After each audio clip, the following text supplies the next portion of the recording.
Thank you. I'm so delighted to be here today. I have a real passion at looking at how we can design machines, not just from my love of working with machines and technology, but also at looking at designing them for humans. Often when we talk about designing machines, we think of the fun video game, the recreational things that we use, the smartphones, or neat robots that we use for isolated tasks. But what I have a real passion for now is looking at how we design machines for complex operations, for safety-critical situations, for what I'll call the work of experts. And indeed, the work of experts. Let me start there. Work is different from what we would commonly call play or recreation in that it has some purpose. It has some gold standard, some target that we would like to have happen. And this is work that happens in an environment that is dynamic, changing, and uncertain. An expert is a person who understands this operating environment in which they're working, knows how to work on the environment, knows how to respond to the little things that come up in the environment, knows where the constraints are, what they can and can't do, understands the fundamental dynamics, and from that, an expert can find the clear and consistent path from where they are to what they would like to achieve. Now, within this then, let's look, for example, at landing an airplane at Lisbon.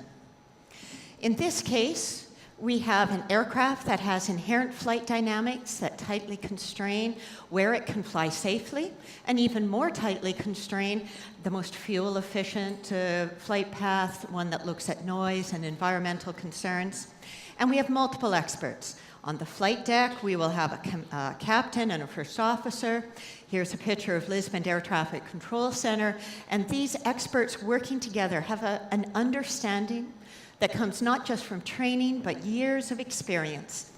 This understanding of the whole operating environment includes the aircraft, all the air traffic operations and procedures, and together they can see a clear path by which they can take this aircraft down for landing. This expertise has some deep meaning to us. If we look at a pilot looking at a cockpit, each of these instruments have instant meaning, and their expertise is reflected not just in understanding what they mean, but in how they pattern even the movement of their eyes. The most important aspect, if you look at the work of a pilot, is in controlling the airplane, the pitch up and down and the roll side to side, and that is shown right in the center in the artificial horizon display that shows the sky is blue, the ground below is black, and the airplane as a little red moving symbol that can move. The attitude of the airplane can change so rapidly that you have to look at this all the time as a pilot. The pilot understands this. If they want to check their heading, they glance down, but what's interesting is they come back up. If they want to look at their airspeed, they glance left, but then they come back. For their altitude, they look right, and then they come back. And this expertise then is reflected not just by looking out at the cockpit in a general sense, not by scanning it at random or in some circular pattern, but by directing their attention in very specific ways that recognize they know how things can vary. I use the word automatic, I mean that formally, but it's also something that can be varied with the task. When climbing, the pilot knows to look also at the vertical speed indicator. When turning, the pilot will also reference the turn coordinator. And so this information, how you interact and gather information from the environment, is something that is deeply embedded. Now, we can use this when we design. For example, if we want to take all the primary flight information and put it on a computer display, we can do that. We do that. But note, the artificial horizon, it's still in the center. The airspeed, it's still on the left, now is a vertical tape. The altitude is on the right, the vertical speed to the right, the heading below. We build on the pilot's expertise and the training and years of experience that they have. Now, I personally am a pilot and have worked mostly on the flight deck, but this notion of expertise is not limited to the flight deck. A teacher looks out and understands that a classroom has a dynamic, that it can have bad dynamics that can be managed. It can be managed towards good dynamics. And indeed, a good teacher has a purpose that they want to achieve with every student and develops over the years deep experience and understanding of how to manage this complex environment. And likewise, a good chef may not be able to represent chemistry and physics, thermodynamics, acid-base reactions, and differential equations. But a good chef has a deep intuition of all of these physical actions, of all of the tools and mechanisms that are available to him in his environment, and can use that to plan again a dish that he would like to prepare. So with this then, we have experts who work in the environment using and adapting tools, changing what is happening to create what they would like to have happen. But now we have an interesting time as we move to automation. Automation being the automatic operation of something that humans have done. This means that automation is now getting to the point, a machine that can provide observation, decision, effort. We can no longer just model the physical flight dynamics, we are also modeling what the human does in terms of decisions, in terms of processing information, and in terms of planning. Now, the definition of automation here is a moving target. I've heard generations ago that it might be the child's duty to toast the bread over the kitchen stove. That was a job of the human, and when you made a machine do it, you might call that automation. Since it was never my job, I won't use that definition. These days, we are looking more further forward. We're looking at things that drive themselves, fly themselves, operate themselves. And in so, they have such incredible capability that we say they have agency, the ability to go and form their own interactions, their own dynamic with the environment. Even so, they don't work alone. Take, for example, again, the flight deck. Here we have a pilot with a chart, and this pilot has just been given a command by air traffic control. Starts with their call sign, Golf Tango 123, heading 050 to intercept Framingham radial 210 inbound. Then J64 is filed, cross Framingham at 18,000 feet. Wow, okay. This does mean something to the pilot. They know what this phraseology is, and looking at their chart, they can see that there's a navigation aid, the hexagonal symbol named Framingham, that they're given directions about how they will fly towards it, and then how they will fly outbound on Jet Route 64. And the pilot, just flying his or herself, would know instantly how to do this. It might be tiring to be sitting there moving the controls, but they would know how to do it. In an air transport cockpit, on the other hand, now the pilot's job is not only knowing how to fly the airplane themselves.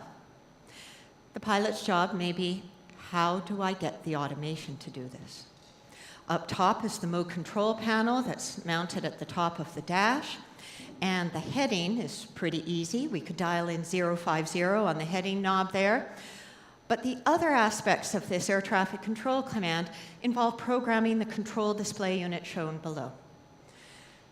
Where do you start? None of those buttons map anything that the controller has just said. The auto flight system has its own way of flying that doesn't map neatly and nicely to the fundamental work of the pilot.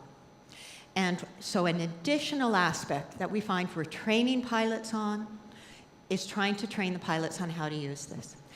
Likewise, I've served in the past as a director of a large aviation safety program, and our concerns these days are no longer with the pilot themselves making a manual control error.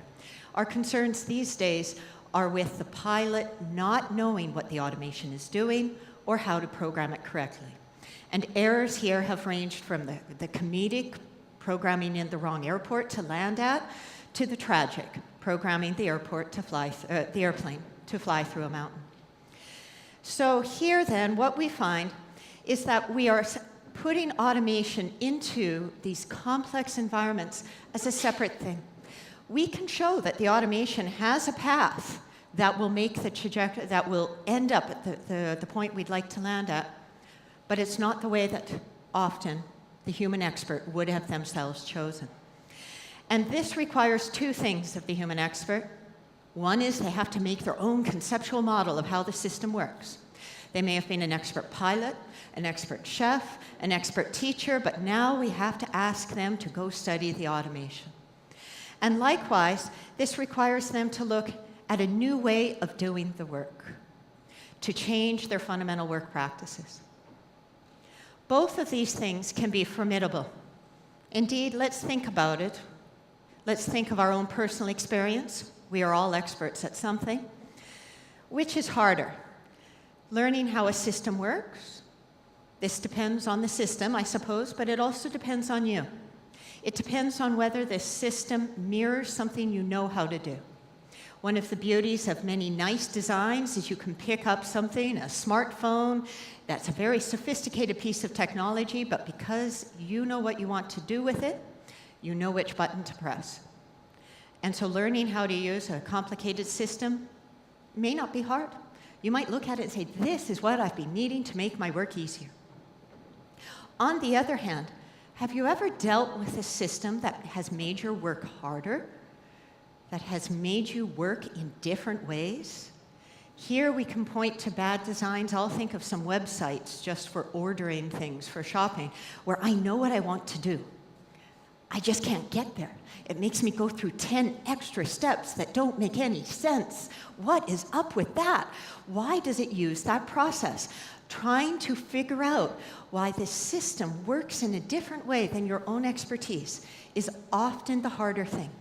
And the bigger disruption to an operational environment or a work environment comes in when you try to change their work practices.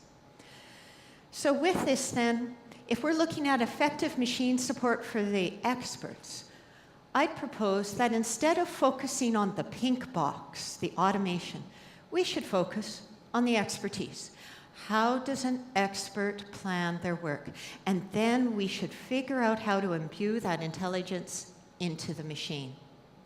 Have the machine do the work, benefit from the expertise of the expert. With this, the conceptual model of the system is trivial. It makes sense. The system does what you would want to do the work, and it helps you do the work. Its benefit here is clear. It's helping you with a work practice that you understand. Now, this all sounds well and good, although I've already given examples where it's not happening. We can also point to where we hope to use automation to extend our capabilities.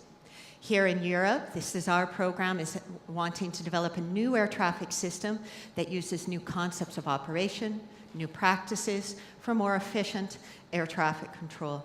And in that case, we can look at, well, if you want to change the work practice, think about it cogently. Think about how much you want to disrupt it, rather than picking an arbitrary path, an arbitrary process. Pick something that builds as much as possible on what you've done before.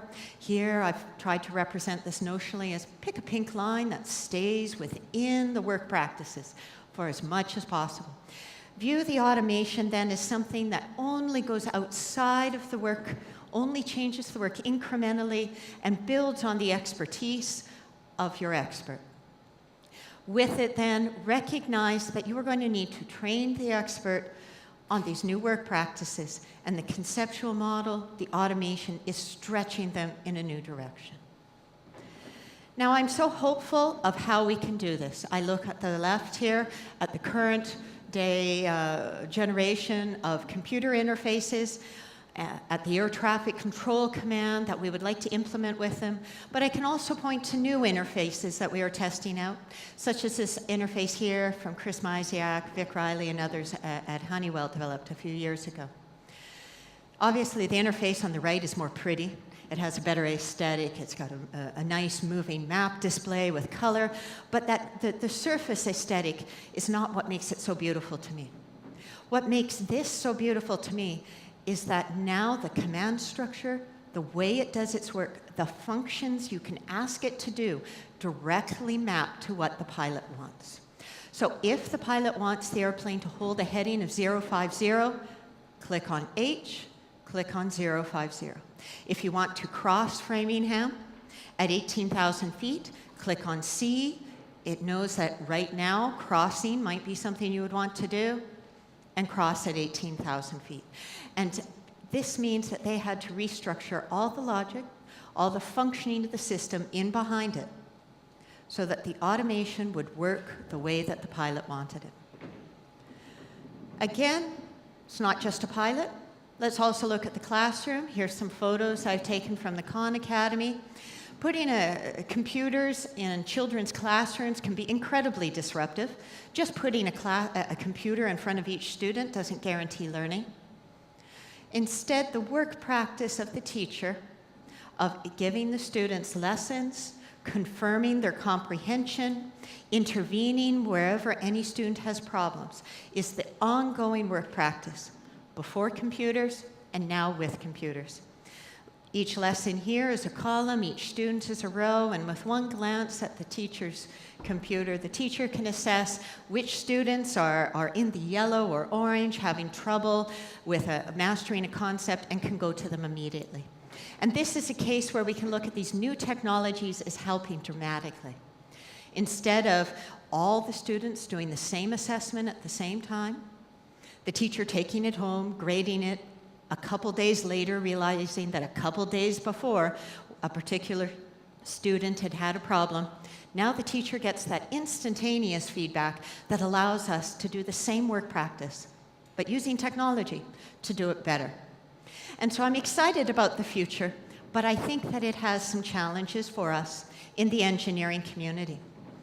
To date, we focused on understanding the technology, but now engineers need to understand human experts, what the work is that they do, how they conceive of it.